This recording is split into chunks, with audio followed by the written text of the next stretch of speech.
From First Coast News, this is Good Morning Jacksonville.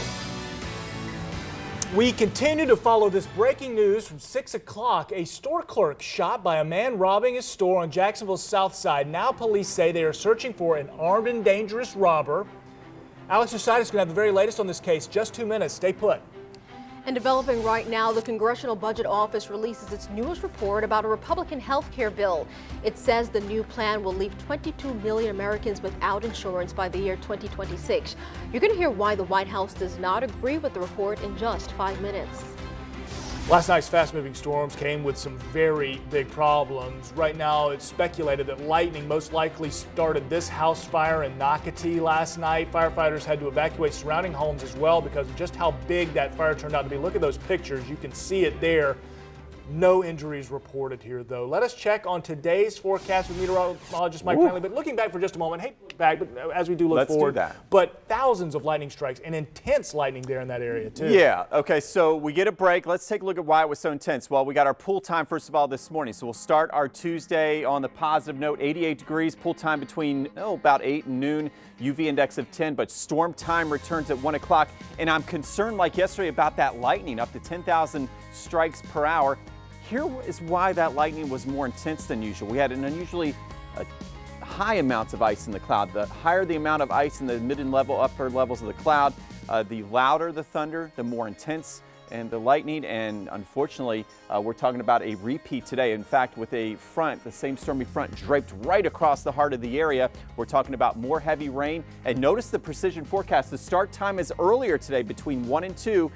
And the impacts may include more wind damage. I'll explain why. But first, Katie Jeffries and the ViStar Credit Union Traffic Center. Thank you so much, Mike. Starting with a live look outside right now. This is a look towards I-95 and Pecan Park Road, and you can see traffic there moving well. Not seeing any fog in this area or in this camera. Let's take a look here at your traffic maps, though. If you're in the Callahan or Ratliff area, you probably are seeing some foggy conditions, so use your low beams and do be careful. Watching some intermittent delays towards US 17, NAS Jax area, and it looks like you guys are getting a shower on some of your roadways over there on the west side as well. So do be careful for some wet roads out there. Something I want to let you know about if you are traveling south towards the Orlando area today. And again, I want to emphasize this is near Orlando. 95 down there is closed, both directions, northbound and southbound, because of a wildfire in that area. This is kind of near Rockledge, Merritt Island area. So this is only if you're traveling south on 95. Just be aware of this, that right now 95 is closed. Back to you.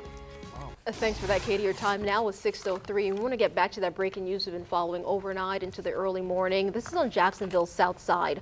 A robbery suspect is on the run after police say he stole cash from a south side liquor store and shot a clerk before he got away. We want to get right out to Alex Osiris. He is live on scene right now. He has the very latest details this morning. Alex. Keith, the police say that the suspect took off out of that door behind us at the liquor store down University, headed eastbound, and disappeared into the darkness. Now, you can see here from some video taken overnight is when police were on the scene here investigating for hours. Now, they say that the clerk was shot in the upper arm. He is recovering this morning at an area hospital. Now, the suspect made off with an undisclosed amount of money, according to police. Now, here is their description. Pay attention closely, because if you see this person, please don't approach. Just call the police. He was wearing a black hat, a black shirt, and red shorts. Described as a man about 5'8", 120 pounds. He's considered armed and dangerous, so please use caution if you see someone matching that description. Just call the police. Now, we did pull some crime stats from this area just within a few blocks, and we'll share those stats with you coming up in our next half hour. But for now, reporting live on the south side, Alex Osiris, First Coast News. Thank you, Alex. Interesting there, and they're on the lookout, but another individual will be on the lookout. Police are asking for help to find a man who robbed a SunTrust bank on San Jose Boulevard on Monday. Let's look at the photos, and they're very clear. All right, you see the individual's face and stature very clearly, and police say that is the man who passed a note to a teller demanding cash. Police say there were no other customers inside the bank when it happened. Police are asking anyone with information, call Crime Stoppers. Also of note, the vehicle that suspect got away in, that's what police are telling us. Crime Stoppers, again, the number to call, 866-845-TIPS. Talking about 4 escapes in 4 months, The state is now having to look into security at 2 separate juvenile detention facilities here on the First Coast. 3 suspects got out of a facility in Jacksonville last Monday. They were caught by Saturday. Before we saw that, we saw 3 separate breakouts at the juvenile facility down in Hastings. And according to our partners at the Florida Times-Union, those 2 facilities will increase their staffing inside. And you're going to see increased police enforcement on the outside. In Hastings, the St. Johns Sheriff's Office says it has installed a portable guard tower as well as floodlights outside the facility. It is also sending in K-9 units about twice a week to inspect and tour those grounds. The facility's security software also being upgraded, and its fence going to be made a little taller. Check out this video. And you can see that the fence surrounding the facility in Jacksonville is higher, but it does not surround the entire property. So the security company that runs that facility says it'll extend the fence all the way around and bring in additional staff for overnight hours to be able to keep an eye on all inmates. 6:06 now, an update on a story we have been tracking for weeks. This is a Putnam County sailor who was reported overboard from a Navy vessel, but ultimately found hiding on board. That individual will now face court-martial, according to a news publication called Stars and Stripes, independent of us. But Peter Mims, reported overboard from the USS Shiloh on June 8th, was found on board a week later. We still don't know why he was hiding. Keitha. Your time now, 6:06. Let's get to your top national headlines. The Congressional Budget Office releases its analysis of the new Republican health care bill, saying that 22 million people will lose health care coverage in about 10 years. Is it fair to say you're leaning against it at this point? It's too early. Senator John McCain you just heard from. He's one of several Republicans now who say that he's on the fence about this bill. 5 other Republicans have come out against it completely, meaning that the bill does not have the support needed to pass. The White House refuted the CBO's report, saying that the budget office has been wrong about its health care estimates in the past. The CBO is a nonpartisan group. We do want to mention that. The White House announced last night Syria may be planning another chemical weapons attack. Now, the Trump administration said it found evidence of a potential attack that would be similar to the one we saw in April that killed dozens of civilians and prompted a response from the U.S. military. The White House warned Syrian President Bashar al-Assad that if he launched an attack, he would, quote, pay a heavy price, end quote. Well, the Georgia woman who was accused of leaking classified documents from the NSA is due in court today. The 25-year-old named Reality Winner was arrested earlier this month. Now, she allegedly took documents that said Russia tried to hack the U.S. election and leaked them to a news website called The Intercept. She's pleaded not guilty. You're my role model. You're my role model. I look up to you, man. I truly look up to you. You're amazing, blessed. I'm so happy to have you as my brother. Did you see this? An emotional acceptance speech from the NBA's 2017 MVP. The Oklahoma City Thunder's Russell Westbrook accepted the award last night and thanked his brother for his constant support of his career. And get this, Westbrook got 69 out of a possible 100 first-place votes for the title. His teammate James Harden, he came in second with 22 first-place votes. So sweet to see. 2 great players, and yet bounced in the first round of the playoffs. Oh, well, it just happens. It happens, right? Throw a little shade, why not? Hey, it's 6:08. The Gators 1 win away from a national title. A look back at the Florida Gators' victory in the College World Series Finals. That's coming up at 6:13, and a little later, wildfire season heating up. We're going to have a look at the conditions in the western United States at 6:17.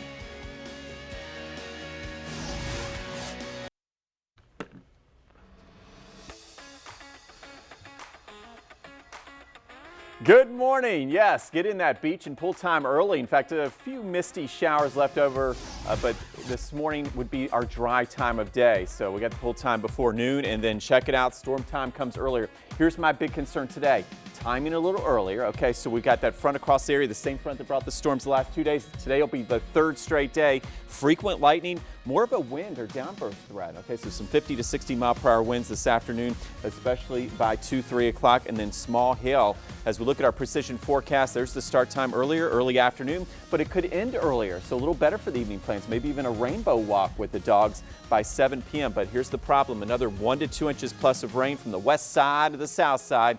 off to Neptune and Jacksonville Beach. Towards St. John's, yeah, still checking out those lightning strikes there. Another 1 to 2 inches, maybe a little heavier in a couple spots. Rain gets out by 6 to 7. We'll go back toward areas of Lake City and southeast Georgia coming up. But first, Katie Jeffries and the ViStar Credit Union Traffic Center. Thank you, Mike. Good morning, everybody. All right, it is Tuesday morning out there, starting with a live look outside. This is I-95 near Pecan Park Road, and it's not bad. Traffic's still pretty light because it is still early this morning. But let's take a look at our traffic maps because there are a couple of things we need to talk about, and that involves the Main Street Bridge. So the Main Street Bridge is back open because it's past 6 a.m., but it's going to close again overnight tonight starting at 6:30 and as well on Thursday at 6:30. On Wednesday, it'll close at 9 p.m. I don't know why the times are different, but that's what the times are, and it'll reopen at 6 a.m. the next morning. Just use the Acosta Bridge instead. But right now, the bridge is locked in the down position. So for those of you in sailboats, you will not be able to get past this bridge until tomorrow morning at 6:45 a.m. They're doing work on the pulley system, so that's why it's locked in the down position. So I know that's really inconvenient, but you're probably going to have to stay on whatever side of the bridge you're on, especially those of you in sailboats, until tomorrow morning. But when this construction does wrap up and does open back up, of course, we'll let you know, or if there are any more delays. Back to you. All right, thanks for that. Your time now is 6:13, and right now you can help a local Olympian win a reward at this year's ESPYs. This is huge. 3-time gold medal winner and Bulls alum Ryan Murphy is up for the award for Best Male U.S. Olympic Athlete. Now, other nominees are Michael Phelps, decathlon star Ashton Ian, and wrestler Kyle Snyder. You can vote right now by going to sespn.com/ESPYs. Well, it's a big day for a former Florida football star who's made the jump to baseball. You know what we're talking about, right? Tim Tebow. Yeah. Got to be talking about Tebow, right? He reports to his new High A baseball team, Port St. Lucie, today. The St. Lucie Mets, promoted by the New York Mets organization after the GM says he saw a growth in Tebow over the last few weeks. This ball is lifted to center field. Watson now going back, running hard. It's over his head and over the wall for a double. Classic ground rule double right there. Florida Gators now just one victory away from the school's first ever baseball national championship. So hard to believe since they've been so good for so long. They are going up against their SEC rivals, the LSU Tigers, who have been good for a long time too. Pitching a huge factor in this one. Florida pitcher Brady Singer struck out 12 batters in 7 innings last night. Impressive work. The Gators end up winning 4-3. They can win it all. Game 2 of the series tonight with first pitch set for 8 o'clock. First Coast Sports team, of course, going to have all the highlights for you tonight at 11 o'clock. We'll see what they can do. All right, your time now is 6:14, about to be 6:15 right now. Well, still ahead on Good Morning Jacksonville, record heat isn't letting up in the west. The latest on wildfire conditions there, that's at 6:17. Plus, new questions about a collision between a Navy vessel and a cargo ship at sea. It was tragic and caused the death of 7 sailors. The latest on the investigation surrounding the USS Fitzgerald in 2 minutes. You're watching Good Morning Jacksonville. Your time now, 6:17, and new details now about a collision between a U.S. Navy vessel and a cargo ship. This is in the sea near Japan. 7 sailors died after the USS Fitzgerald collided with a ship 3 times its size. Well, a new report from Reuters, it says that the Navy ship failed to respond to warning signs just before that crash. That report cites an accident document from the cargo ship's captain, who said that he flashed lights at the USS Fitzgerald before that collision, but the Navy has not commented on that captain's report just yet. Hot, dry weather not letting up in the western United States. Right now, more than 20 large wildfires burning in 7 states across that region. The biggest and most destructive, though, burning in Utah, where about a dozen homes have been destroyed. Think about that, just widespread. And if you're wondering just how hot it is in the west, our sister station out in Phoenix says it recorded temperatures above 110 degrees for the 10th day in a row. That's not just a one and done, 10 solid days, and at about 1 o'clock there this morning, the temperature was 95. No. Wow. I mean, hey, we had some mailboxes, they said, that were melting. It was so hot. Cactuses were wilting. Can you imagine the cacti just wilting? Cacti wilting. They're built for that. Yes, and I did see a burger cooked on a dashboard out there, so it's out of control. Can't make cookies or fry eggs on the sidewalk anymore. Now they're making burgers in cars, and it's safe. That was a live look outside. That's related. It's all related. It's a big heat wave out west, big ridge, and then in the east we have this unusually strong front. So this is day number 3, what I'm calling nature's trifecta, Lou. Okay, so we got some stormy weather, same front that brought all of that just rambunctious activity yesterday afternoon, still in place. So once again today, we could even an earlier start on those storms, so keep that in mind, and it could be another rough ride home, but the evening looks better for those plans after 7 o'clock. But here it is. I want to share some good news on this Tuesday. Good morning. Thanks for waking up. We're the positive station, right? Okay, so look at this. By Wednesday and Thursday, that front finally weakens and the storm zone heads to the west. So I do see lower rain chances. Luke can wash his car. Just make sure you have the mosquito spray. Now, our wild week of weather ahead, yeah, we're watching those flooded roads once again today. Another 1 to 2 inches. Look at the earlier start time, but early afternoon should be out of here, though, by 7 o'clock. To the south, where we had over, 5,000 to 10,000 lightning strikes per hour. St. Johns County, you've got some more on the way by 1, 2 o'clock. A rough ride on Racetrack Road, it looks like, even by early afternoon. Then out toward areas to the west and northwest. I notice Kingsland, Woodbine, and Brunswick, you're going to get in on the rain, it looks like, as we head into late morning, early afternoon, but an earlier finish time, about 5 to 6 o'clock, back to Lake City, Sanderson. These are the areas that the evening plans are more iffy, as the rain comes in around noon, could hold till between 8 and 9 o'clock, including Rayford and Lake Butler. Big picture does show some great, weather for Diana Ross at Daly's Place tomorrow night. Great jumbo shrimp weather, so folks are looking to get outside again. Tomorrow will be your day. Rain chances go from 80 to 20%, and we'll keep those rain chances low all the way through Friday. Then some of that tropical moisture starts to increase back into more of that typical summer pattern with pop-up mid to late day storms for the weekend. Now let's get to Katie Jeffries in that ViStar Credit Union Traffic Center. Thank you, Mike. Let's take a look here at some of your drive times for 295. So if you are traveling on 295 across the Buckman Bridge, looks great, about 10 minutes. No slowdowns there. Then another 8 minutes before you would reach Beach Boulevard. So overall, 295 moving very well this morning. Let's take a live look outside. This is the Dames Point Bridge, so kind of 295, the East Beltway. And traffic there, though it is picking up, not seeing any slowdowns there either. Let's take a look here at your traffic maps this morning. Overall, it's been a pretty good start to the morning. We do have some showers moving through. Got word of a crash here, 95 southbound near that I-10 exit, so before you would get to the Fuller Warren Bridge, but have not gotten any reports of lane closures, and I'm not seeing any delays backing up on I-95, so that tells me it's likely off to the side. Back to you. All right, some good news there. Thanks to that, Katie. It's now 6:21 and still ahead on Good Morning Jacksonville. Florida's governor signs 29 new bills into law. At 6:30, what one of them means for the future of the state's tourism industry. Plus, a blast from the past as Nintendo tries to bring in more sales this fall. We're going to fill you in when Good Morning Jacksonville returns in 2 minutes. That's a storm of savings. Great to be with you. If you're looking for a great way to cool off, ideal for camping your desk, a way to prop this up and rock your world with a rechargeable, powerful, awesome battery-operated or USB fan. Oh! You get your choice of colors. The rechargeable battery, though, really has me excited. The rechargeable battery in here has the same capacity as many power banks you're going to find on sale. What I love about this fan, it's so portable. I go boating a lot, and this just fits in my tackle box when I go fishing, so anywhere I go, I have a cool breeze. At $14, down from $20, fully rechargeable, ready to rock. This item, which is not a paid product, is on our website. FirstCoastNews.com is where I have you covered, and today's deal is waiting for you. I'm Matt Granite for First Coast News.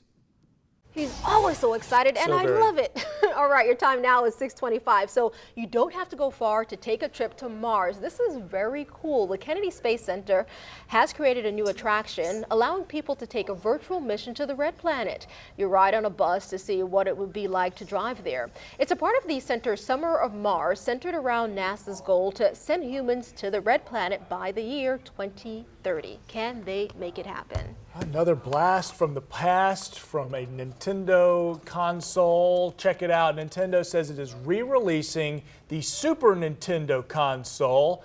They did the regular old Nintendo system last summer. It'll come with 20 classic games already installed on it, and it'll hit the stores. there in September, and it's tiny. Much smaller than the other version. I can't believe that. Yeah, you may remember Nintendo re-released the old Nintendo Classic systems back in April, but they sold out very quickly.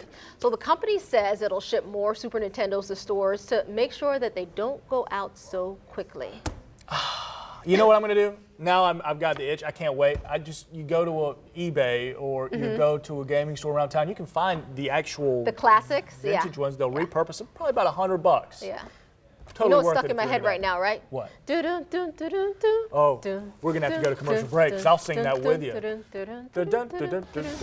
Oh, Mario. What happened to Mario? All right, still ahead, Good Morning Jacksonville, how taxpayer money may soon be used to equip kids with life-saving skills.